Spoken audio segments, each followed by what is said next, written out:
السلام علیکم ویورز، میں ہوں شاکر سولنگی۔ ویورز، اسلام آباد ہائی کورٹ کے 6 ججز کے خط کے معاملے پر آج جو کچھ ڈیولپمنٹس ہوئی ہیں، 3-4 ڈیولپمنٹس ہیں، ان کے بارے میں بتاؤں گا۔ ایک تو وزیر اعظم میاں شہباز شریف اور chief justice of Pakistan justice قاضی فائز عیسیٰ کے درمیان ملاقات ہوئی ہے 1 گھنٹہ 20 منٹ کی۔ اس ملاقات کے حوالے سے پھر ملاقات کے بعد چیف جسٹس نے فل کورٹ میٹنگ آج دوبارہ بھی طلب کر لی، وہ میٹنگ بھی ہوئی ہے، اس کے بارے میں بتاؤں گا۔ اس کے علاوہ حکومت نے انکوائری کمیشن، اس خط کے معاملے میں انکوائری کمیشن قائم کرنے کا اعلان کیا ہے۔ وزیر قانون اعظم نذیر تارڑ نے پریس کانفرنس کی ہے، اس کے بارے میں بتاؤں گا، اور پی ٹی آئی کے حوالے سے بھی کہ پی ٹی آئی کیا کر رہی ہے اس معاملے پہ۔ پی ٹی آئی کی کور کمیٹی کا آج اجلاس ہوا ہے، اس اجلاس میں اس معاملے پر ڈسکس کیا گیا ہے، اور پھر عمران خان کے ساتھ آج ملاقاتیں کی ہیں پی ٹی آئی کے اہم رہنماؤں نے، وکلاء نے، اور عمران خان نے کیا ہدایات کی ہیں یہ بھی بتاؤں گا۔ تو یہ 3-4 خبریں ہیں اسی ایشو کے ساتھ جڑی ہوئی۔ ایک تو چیف جسٹس کے ساتھ جو ملاقات ہوئی، وزیر اعظم آج سپریم کورٹ گئے اور ان کے ساتھ اٹارنی جنرل اور وزیر قانون اعظم نذیر تارڑ بھی موجود تھے، ساتھ تھے، اور چیف جسٹس آف پاکستان کے ساتھ ملاقات ہوئی۔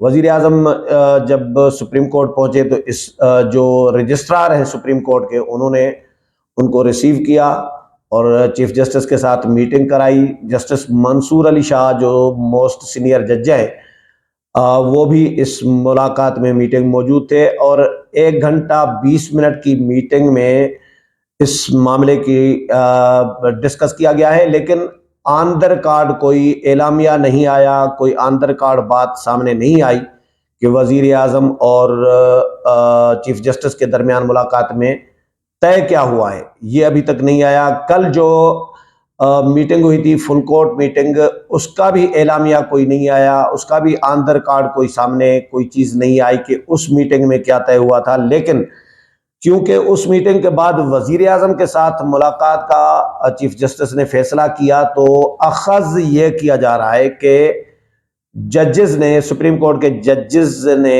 اس معاملے پر ڈسکس کرنے کے بعد اتفاق کیا ہے کہ چیف جسٹس آف پاکستان وزیر اعظم کے ساتھ ملے۔ وزیر اعظم کے ساتھ ملنے کا مقصد میں نے کل بھی بتایا تھا کہ 2-3 مقصد ہو سکتے ہیں۔ ایک تو ان ججز کے خلاف جس طرح مظاہر نقوی اور اعجاز الحسن نے استعفیٰ دیا، تو ان ججز کا اپنا احتساب بھی ہو سکتا ہے، کیونکہ ان پر بھی الزامات ہیں کہ یہ بھی عمران دار ججز رہے ہیں، بندیال گروپ کے رہے ہیں، پی ٹی آئی کے حامی رہے ہیں، پی ٹی آئی کے کیسز میں ان کا انٹرسٹ رہا ہے، پی ٹی آئی کو کیسز میں یہ ریلیف دیتے رہے ہیں، اور نون لیگ نواز شریف کو رگڑا دیتے رہے ہیں، ان کے خلاف فیصلے دیتے رہے ہیں۔ یہ تاثر تو ہے، کیونکہ یہ فیصلے ان کے خود بول رہے ہوتے ہیں۔ ایک تو اس پہ بھی ڈسکس ہو سکتا ہے کہ بھائی عدلیہ میں ایسے ججز جن کے بارے میں جانبداری کا جن پر الزام ہے، جن کے بارے میں ایک تاثر ہے کہ یہ پارٹی ہے، یہ ایک پارٹی کو فیور دے رہی ہیں، تو ان کو صفایا کرایا جائے، ان کا صفایا کیا جائے کہ عدلیہ کو بالکل نیوٹرلائز کیا جائے، غیر جانبدار کیا جائے۔ اس پہ بھی ڈسکس ہو سکتا ہے۔ اس میں ظاہر ہے وزیر اعظم کا بھی رول ہو سکتا ہے، حکومت کا ایگزیکٹو کو اعتماد میں لینا اور پھر مشاورت کرنا، یہ بھی مقصد ہو سکتا ہے۔ ہوتا تو سپریم جوڈیشل کونسل کا معاملہ ہے، سپریم جوڈیشل کونسل ججز کو کے خلاف کوئی کارروائی کر سکتی ہے، اس میں ریفرنس جائے۔ حکومت کا کام یہ ہوتا ہے کہ حکومت برطرف نہیں کر سکتی کسی جج کو، نکال نہیں سکتی کسی جج کو، لیکن حکومت اتنا کر سکتی ہے کہ ریفرنس ججز کے خلاف سپریم جوڈیشل کونسل میں بھیج سکتی ہے۔ لیکن پھر سوالات اٹھ رہے ہیں، کیونکہ چیف جسٹس جو ہے قاضی فائز عیسیٰ، وہ بھی ان کے ہم خیال نہیں ہیں، ان 6 ججز کے ہم خیال نہیں ہیں، وہ بھی ان کے بالکل اپوزٹ موقف رکھنے والے آدمی ہیں، عمران دار نہیں ہیں، یا وہ ایماندار ہیں عمران دار نہیں ہیں، اور وہ غیر جانبدار قسم کے جج رہے ہیں، سہولت کاروں میں ان کا شمار نہیں کیا جاتا۔ تو سپریم کورٹ کے ججز بھی تقسیم نظر آئے، سپریم کورٹ کے ججز پر بھی بہت ساروں پر انگلیاں اٹھ رہی ہوتی ہیں۔ ابھی بھی جو موجود ہیں تمام ججز، ان میں سے کچھ ایسے ججز بھی ہیں جن کے بارے میں یہ ابھی بھی تاثر ہے کہ وہ عمران دار ہیں، وہ عمران خان کے حامی ہیں، وہ پی ٹی آئی کو فیور کرتے ہیں، تو ان کا موقف الگ ہو سکتا ہے، پھر چیف جسٹس کا اپنا الگ ہو سکتا ہے، یہ چیزیں ہو سکتی ہیں۔ یا پھر یہ بھی ہو سکتا ہے کہ جی صرف یہ ججز کو فارغ کرنے کا مقصد بھی ہو سکتا ہے، لیکن اس کے ساتھ ججز کا دفاع کرنے کا مقصد بھی ہو سکتا ہے کہ بھائی دیکھیں عدلیہ میں مداخلت نہیں ہونی چاہیے اداروں کی، کیونکہ قاضی فائز عیسیٰ خود میں نے کل بھی بتایا تھا کہ فیض آباد کیس کا فیصلہ قاضی فائز عیسیٰ نے لکھا تھا، وہ ایجنسیوں کے خلاف فیصلہ ہوا ہے۔ تو قاضی فائز عیسیٰ بھی عدلیہ میں مداخلت کے معاملے پر وہ بھی اس کے قائل نہیں ہیں۔ تو ہو سکتا ہے کہ وہ اپنی عدلیہ، مثال کے طور پر ہم صحافی ہیں، ہم آپس میں اختلافات رکھتے ہیں، کتنے بھی اختلافات ہوں، اگر ایک صحافی کے خلاف کوئی مقدمہ دائر ہوتا ہے یا کوئی اغوا ہو جاتا ہے یا کسی کو اٹھایا جاتا ہے تو ہم احتجاج کر رہے ہوتے ہیں، چاہے اس کے ساتھ ہمارے ہزار اختلافات ہوں، اس کی پالیسی کے ساتھ اختلافات ہوں، لیکن صحافی نکل آتے ہیں، صحافی تنظیمیں نکل آتی ہے کہ بھائی صحافت کا معاملہ ہے، صحافت کی آزادی کا معاملہ ہے۔ تو یہ ججز بھی ہو سکتا ہے، ججز کا جب معاملہ آ جائے، ججز کی ایک تو آپس میں لڑائی ہوتی ہے نا، ایک ہوتی ہے دوسرے ادارے کے ساتھ، اب یہ لڑائی دوسرے ادارے کے، یہ شکایت دوسرے ادارے کے خلاف ہے، بظاہر آئی ایس آئی کے خلاف ہے، ایجنسیوں کے خلاف ہے، تو ہو سکتا ہے یہ ججز آن بورڈ ہو جائے کہ بھائی عدلیہ کی آزادی کا معاملہ ہے، ہو سکتا ہے ان ججز کو بچانے کی بھی کوشش ہو۔ تو یہ بہت ساری چیزیں ہو سکتی ہیں، لیکن ابھی فی الحال کوئی اندر کاٹ چیز سامنے نہیں آئی۔ میں آپ کو خبریں شیئر کر دیتا ہوں جو ڈیولپمنٹس ہوئی ہیں۔ وفاقی حکومت نے ججز کے خط کے معاملے پر معاملے کی انکوائری کرانے کا اعلان کیا ہے۔ وزیر قانون اعظم نذیر تارڑ نے پریس کانفرنس میں کہا ہے کہ جی وزیر اعظم نے کہا ہے کہ عدلیہ کی آزادی پر کوئی سمجھوتہ نہیں ہوگا، معاملے کی اچھی ساکھ رکھنے والے ریٹائرڈ جج کی سربراہی میں انکوائری کروائی جائے گی۔ اعظم نذیر تارڑ نے کہا کہ جی جو خط آیا اس کی میڈیا اور سوشل میڈیا پر دھوم مچی ہوئی ہے، حکومت کا فرض ہے کہ اس معاملے کی چھان بین ہونی چاہیے۔ وزیر اعظم کل کابینہ میں یہ معاملہ رکھیں گے۔ انہوں نے کہا کہ جی کمیشن آف انکوائری ایکٹ کے تحت کمیشن بنایا جائے گا، سپریم کورٹ کے ریٹائرڈ جج کے ناموں پر غور کیا جائے گا۔ وزیر اعظم نے کہا کہ جی اگلے 2-4 روز میں اس کو نوٹیفائی کر دیا جائے گا۔ یہ بھی ہو سکتا ہے جس طرح یہ اعظم نذیر تارڑ صاحب کہہ رہے ہیں انکوائری کمیشن قائم کیا جائے گا، تو چیف جسٹس کے ساتھ ہو سکتا ہے ان ججز کے خلاف بھی کوئی کارروائی نہ ہو فوری طور پر، ان ججز کو بچانے کی بھی کوشش نہ ہو سکتا ہے یہ تیسرا معاملہ یہ بھی ہو سکتا ہے کہ بھائی وزیر اعظم اور چیف جسٹس نے اس بات پہ ڈسکس کیا اور ایگری کیا ہو کہ بھائی انکوائری تو ہونی چاہیے نا۔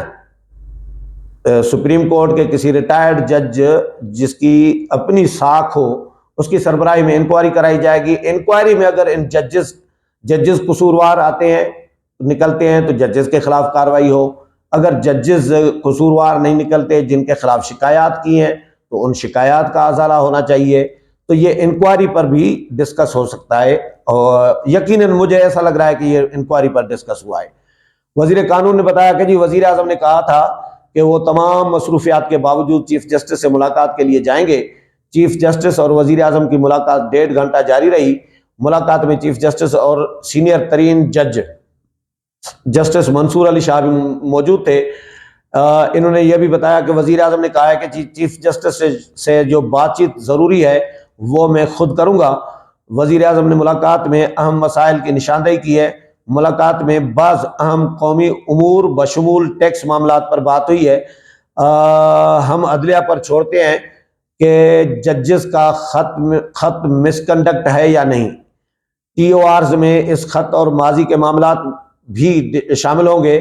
میں سمجھتا ہوں کہ جب ایسے معاملات آئیں تو ان کو دبایا نہ جائے۔ ہم نے جو بھی کمیشن بنائے ہیں وہ ساری چیزیں سامنے لا رہے ہیں۔ تاریخ فیصلہ کرتی ہے کہ کون غلط ہے اور کون صحیح۔ وزیر قانون نے مزید کہا کہ جی سینئر ترین ریٹائرڈ ججز میں سے کسی کو کمیشن کی سربراہی کرنے کی درخواست کی جائے گی۔ وزیر اعظم کا عزم ہے کہ ملک آئین کے مطابق چلنا چاہیے۔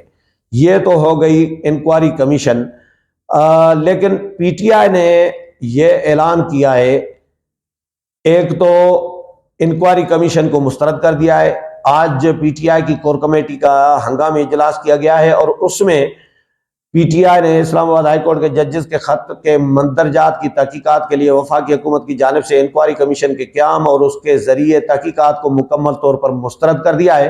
ملکی عدلیہ اور قانونی مفاد سے جڑے اس حساس ترین معاملے پر چیف جسٹس کی وزیر اعظم سے ملاقات پر نہایت تشویش کا اظہار کیا گیا ہے۔ معاملے کو عدالت عظمیٰ کے لارجر بینچ کے سامنے رکھنے اور کھلی عدالت میں اس پر کارروائی کے مطالبے کا اعادہ کیا گیا ہے۔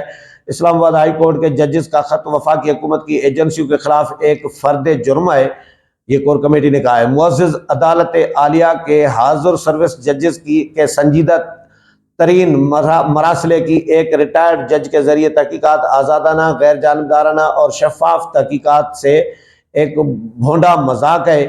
اپنے خط میں اسلام آباد ہائی کورٹ کے ججز نے چیف جسٹس آف پاکستان اور سپریم جوڈیشل کونسل کے سامنے عدلیہ کے وجود کو لاحق بنیادی چیلنج کو بے نقاب کیا ہے۔ عوامی مینڈیٹ پر ڈاکے کے بل بوتے پر وجود میں آنے والی حکومت پر ہر لحاظ سے ملک میں جاری لاقانونیت غیر آئینی مداخلت کی سب سے بڑی بینیفیشری ہے۔ اب باقی چیف جسٹس عدلیہ کے مستقبل کو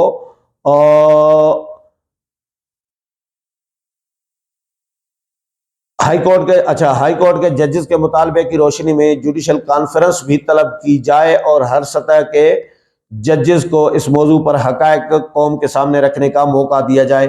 یہ پی ٹی آئی نے کور کمیٹی کا جو اعلامیہ ہے وہ جاری کیا ہے اور انہوں نے انکوائری کمیشن جو حکومت بنانا چاہ رہی ہے اس کو مسترد کر دیا ہے۔ دوسرا، آج پی ٹی آئی کے رہنما جو ہیں وہ اڈیالہ جیل گئے، بیرسٹر گوہر علی خان اور شیر افضل مروت اور دیگر، تو اس کے بعد انہوں نے میڈیا ٹاک کی اور یہ اعلان کیا ہے کہ جی اتوار کو پشاور میں ریلی نکالی جائے گی عدلیہ کے ان ججز کے حمایت میں، یعنی 6 ججز کی حمایت میں جنہوں نے خط لکھا ہے، اور عمران خان کی رہائی کے لیے بھی، اور چیف جسٹس کو بھی انہوں نے کہا ہے کہ خط لکھیں گے اور ان کو کہیں گے کہ عمران خان کے ساتھ زیادتی ہو رہی ہے۔ تو اس خط کا بینیفیشری ایسا لگ رہا ہے کہ پی ٹی آئی ہی بنے گی۔ امید ہے پروگرام پسند آیا ہوگا، اگلے پروگرام میں پھر ملاقات ہوگی، تب تک اجازت چاہتا ہوں، اللہ حافظ۔